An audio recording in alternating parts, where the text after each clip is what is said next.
Sebelum lanjut nonton video ini, jika kalian suka dengan channel Pegawai Jalanan, silahkan kalian support kami dengan cara subscribe dan klik tanda loncengnya. Silahkan gunakan headset Anda untuk mendapatkan kualitas suara yang jernih. Selamat menonton.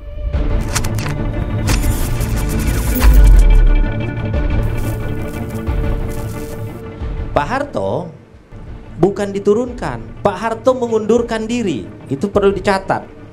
Orang gelar yang boleh memperoleh gelar pahlawan adalah yang tidak diturunkan. Pak Harto di dalam sejarah dia tidak diturunkan tapi mengundurkan diri sebagai presiden. Bang Rizal ini mengingkari fakta sejarah. Karena yang terjadi Pak Harto turun karena ada ribuan kawan-kawan mahasiswa turun ke jalan, banyak orang turun jalan. Jadi kita jangan mengingkari fakta sejarah. Kepada Bang Riza. Jadi konteksnya tetap saja diturunkan gitu. Kepada Bang Riza bukan berarti mencari-cari kesalahan, tapi juga kita tidak boleh mengagung-agungkan katakanlah sisi baik Pak Harto dengan menafikan, menyembunyikan kesalahannya, sehingga kita tidak menjadi adil.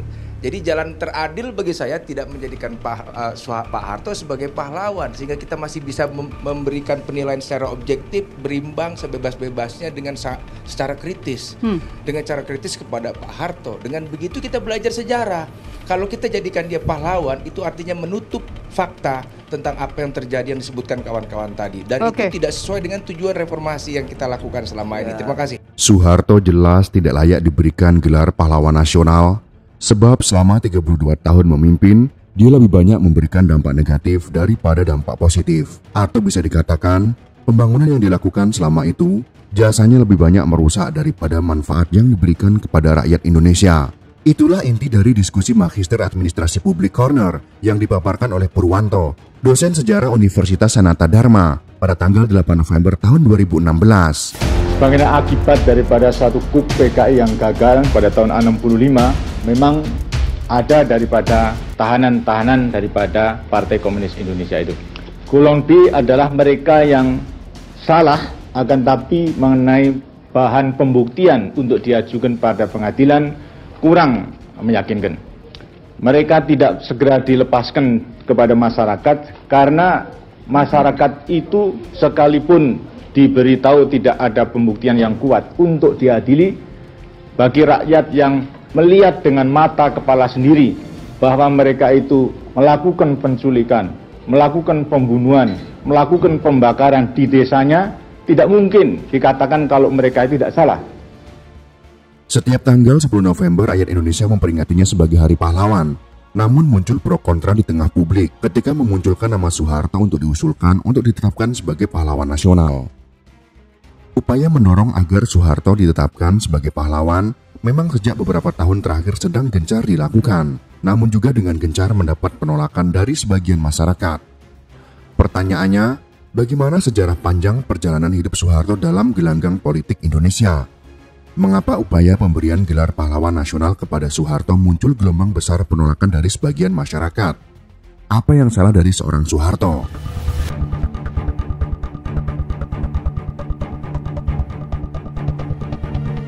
Tentunya dalam segala hal akan ada pro dan kontra, tidak terkecuali rencana pengangkatan Soeharto menjadi pahlawan nasional. Tergantung dari sudut mana kita memandangnya, apakah dari sudut orang yang berseberangan dengan Pak Harto secara politik, atau jejak-jejak panasnya politik pada masa lalu. Tentunya sebagai manusia pasti ada kelebihan atau bahkan kekurangan, tidak terkecuali semua pahlawan nasional kita. Akan tetapi apakah kita akan menghilangkan kebaikannya? Harusnya kita sebagai bangsa yang besar dapat lebih objektif lagi. Sedangkan menurut budayawan Jaya Supratna menilai, Presiden Indonesia kedua Soeharto layak mendapatkan gelar pahlawan nasional karena jasanya di bidang ekonomi. Saya pribadi mengenal Soeharto dan kagum, sehingga menurut saya layak. Dari sisi ekonomi, Soeharto berhasil menyelamatkan kebangkrutan bangsa, kata Jaya Supratna menjelaskan alasannya. Pendiri Museum Rekor Dunia Indonesia tersebut mengatakan hanya menilai dari jasa Soeharto di bidang ekonomi saja, sebab apabila membicarakan bidang lain seperti politik misalnya, bisa memunculkan penilaian yang berbeda. Kalau dalam ekonomi, sulit diingkari jasa Soeharto, kata Jaya kembali menambahkan. Jaya menilai gelar pahlawan nasional dianugerahkan pada individu yang telah berjasa bagi bangsa dan negara. Dia menyadari bahwa wacana penganugerahan Soeharto memang memunculkan dua pendapat. Ada yang menganggap sangat layak dan tidak layak. Ini dampak alam demokrasi, karena kita bukan lagi hidup di zaman indoktrinatif. Sekarang rakyat ikut menentukan, maka wajar terjadi polemik, kata Jaya kembali. Memang benar dalam dunia demokrasi yang bebas, semua orang mempunyai pendapat yang berbeda. Akan tetapi tinggal bagaimana kita mempertahankan pendapat kita masing-masing. Memang pada masa Soeharto menjabat presiden banyak sekali kasus-kasus kemanusiaan yang tidak terselesaikan sampai saat ini.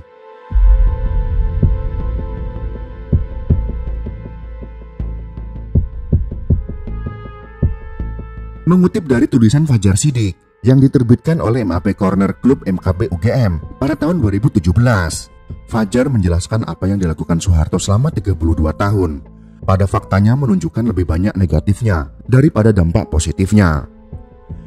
Sepanjang sejarah Soeharto, dia berkarir di dunia militer. Dia berasal dari keluarga yang sederhana, bukan bangsawan, namun dikenal publik ketika peristiwa serangan umum. Jadi tidak heran waktu Soeharto jadi presiden, militer sangat dominan pengaruhnya.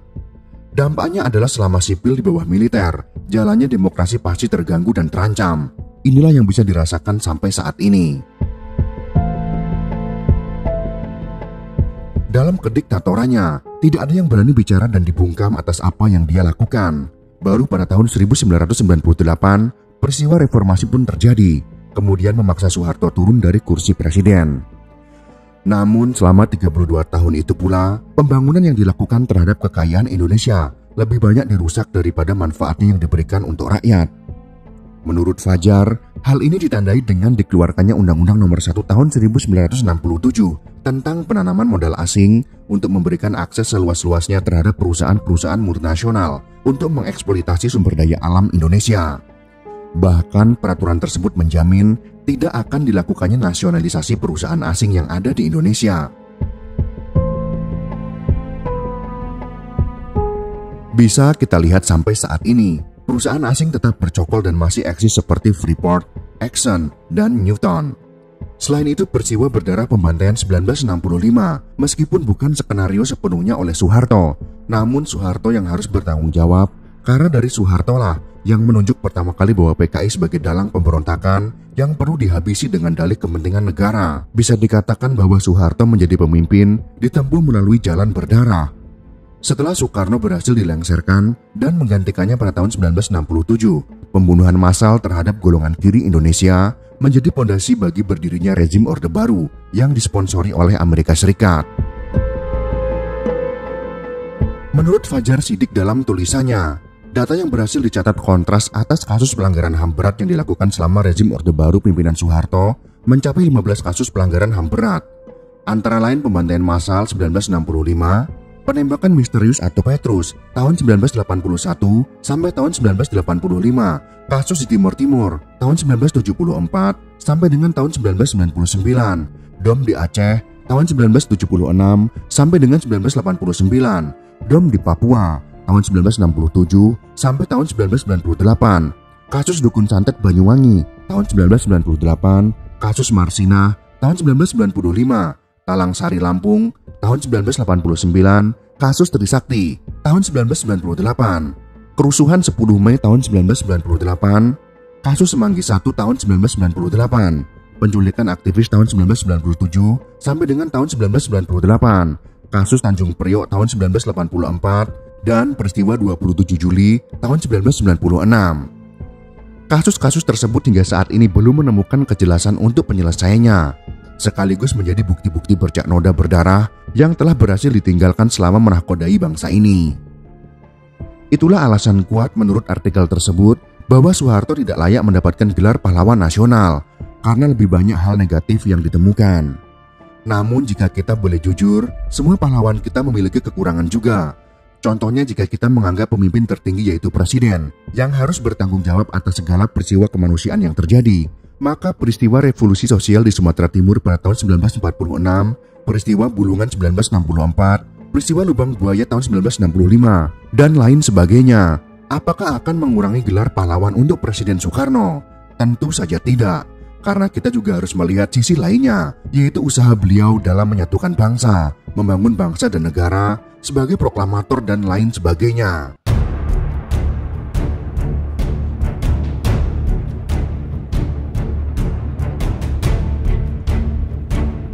Pada bulan Oktober tahun 2024, Ketua Majelis Permusyawaratan Rakyat Bambang Susatyo mengusulkan agar Presiden kedua Soeharto diberikan gelar pahlawan nasional.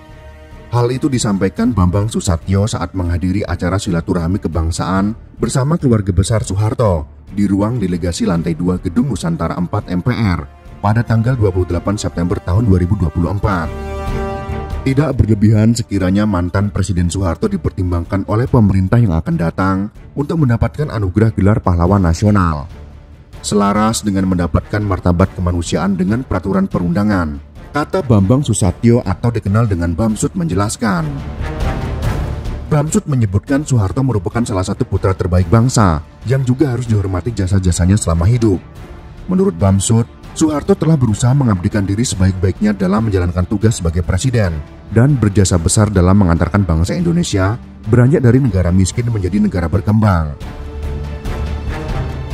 Sekali lagi membawa Indonesia dari negara miskin menjadi negara berkembang. Catatan sejarah menjadi bukti, tahun 1960-an adalah salah satu periode tersulit yang bangsa kita hadapi sebagai sebuah negara.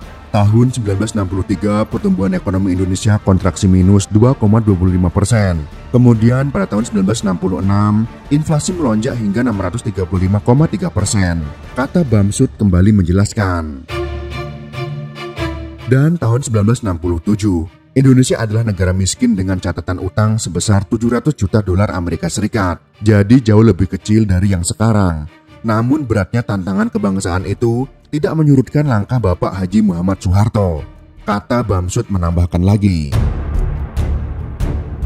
Kita ketahui pada masa itu, Presiden Soeharto dibantu tim pakar ekonomi seperti Profesor Sumitro Joyo Hadikusumo, ayah dari Prabowo Subianto, berhasil mengembalikan keadaan pada tahun 1969 atau setahun setelah menjabat presiden, sehingga pertumbuhan ekonomi melonjak tajam menjadi 12% dan inflasi berhasil ditekan pada kisaran 9,9% pada masa itu. Kemudian Majelis Permusyawaratan Rakyat atau MPR mencabut nama Presiden Soeharto dari ketetapan MPR nomor 11 tahun 1998 tentang penyelenggaraan negara yang bersih dan bebas korupsi, kolusi, dan nepotisme atau KKN. Namun terkait dengan penyebutan nama mantan Presiden Soeharto dalam TAP MPR nomor 11/MPR 1998 tersebut, secara diri pribadi, Bapak Soeharto dinyatakan telah selesai dilaksanakan karena yang bersangkutan telah meninggal dunia. Ujar Bamsud menjelaskan posisi pribadi Pak Harto dalam TAP MPR tersebut. Diketahui TAP MPR nomor 11 tahun 1998 ditetapkan pada tanggal 13 November tahun 1998. Pada pasal 4 TAP MPR tersebut menyebutkan, upaya pemberantasan KKN harus dilakukan secara tegas, tanpa pandang bulu, termasuk pada Soeharto dan kroninya.